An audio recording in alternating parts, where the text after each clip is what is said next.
Bonjour et bienvenue. Dans cette vidéo, on va faire encore un exercice sur le mouvement rectiligne uniforme MRU. Alors, cette fois-ci, ça va être un peu différent. On va pas utiliser les mobiles classiques comme la voiture, le vélo, les trains, le bus, etc., ce qu'on a vu jusqu'à maintenant. Mais on va utiliser les ondes. Et en fait, finalement, utiliser les formules d'MRU sur les ondes, c'est beaucoup plus approprié que d'utiliser avec d'autres mobiles. Pourquoi c'est là? Parce que vous connaissez, je suppose, qu'une voiture, quand elle roule, elle va quasi jamais rouler à une vitesse constante. Peut-être on peut faire une vitesse moyenne qui serait la vitesse constante, mais ce n'est jamais vraiment pendant tous les trajets avec la même vitesse. Il y a des feux rouges, il y a des autoroutes où on va aller plus vite. À un moment, voilà, la météo va changer.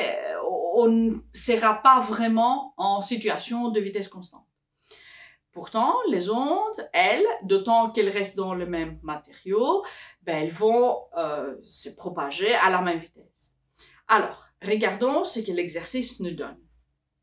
Alors, l'énoncé nous parle d'un temps orageux et disons, vous êtes observateur de ces temps orageux. À un moment, très loin, dans la montagne, il y a une foudre qui va taper. Cette foudre va produire de la lumière qui va voyager la distance pour arriver jusqu'à vos yeux, et elle va aussi produire un son assourdissant qui aussi va voyager la distance pour arriver jusqu'à vos oreilles.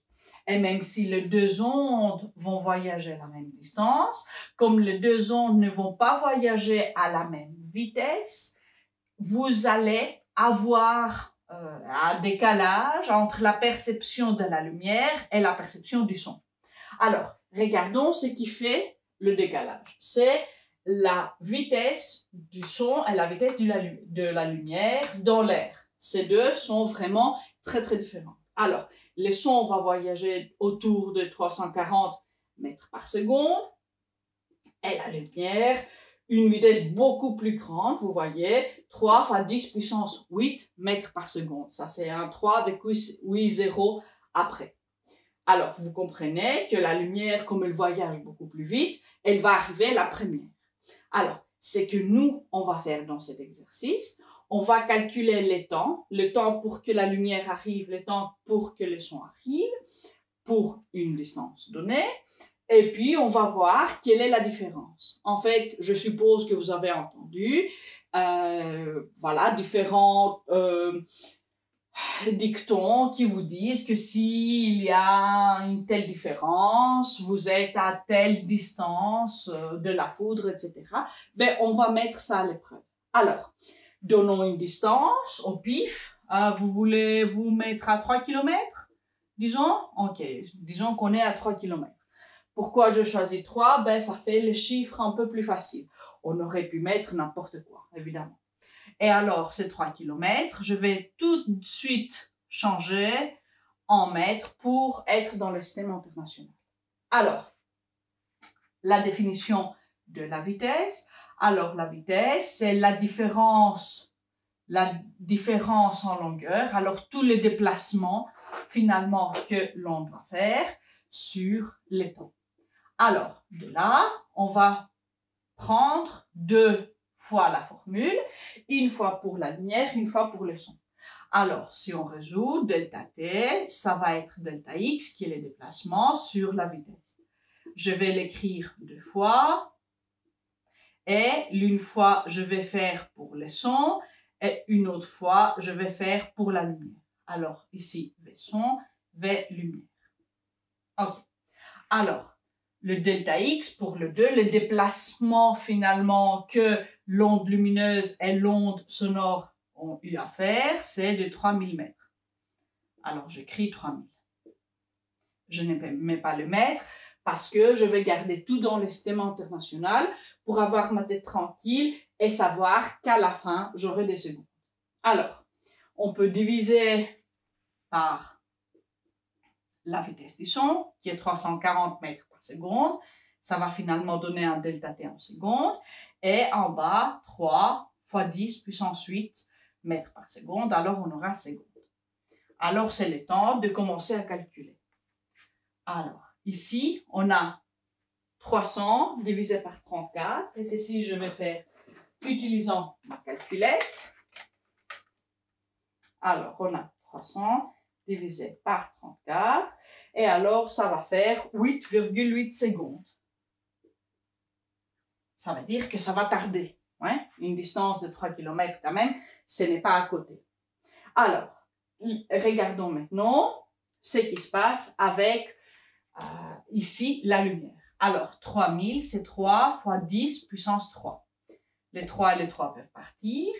Et alors, 3 puissance 3 divisé par 3 puissance 8, ça fait 3 puissance moins 5 secondes. Ça veut dire de fractions même de millisecondes. Alors, 0,01 millisecondes. Ça, c'est quasi instantané, vraiment. Alors, la différence, alors le délai entre son et lumière, peut-être on pourrait l'écrire lumière et son, ça va être delta T son moins delta T lumière. Alors, ça va être 8,8 secondes, moins 10, moins 5 secondes. Évidemment, ça, c'est tellement petit que finalement, tout le délai entre ces deux va être dû finalement au son, va être 8,8 secondes. Vous voyez que c'est vrai qu'il y a un décalage et que c'est de ces décalages, on peut trouver la distance. Alors, comme on y est, je vais vous laisser avec un défi. Je vais vous donner finalement la même question. Alors, le défi, je vais vous demander quel sera le délai entre le moment où vous voyez la lumière et vous entendez la foudre quand vous êtes à 1 kilomètre de la foudre. Et maintenant qu'on y est, je peux vous donner un deuxième défi. Alors, disons défi 2. Quelle est la distance? Alors, x est égal à quoi quand le délai est égal à 5 secondes, disons. Alors, pour cette vidéo, vous avez 2 défis, 2 possibilités de 2 points bonus et toutes les formules montrées devant vous. Pour le moment, je vous dis au revoir et à très bientôt pour étudier les mouvements accélérés. Ciao!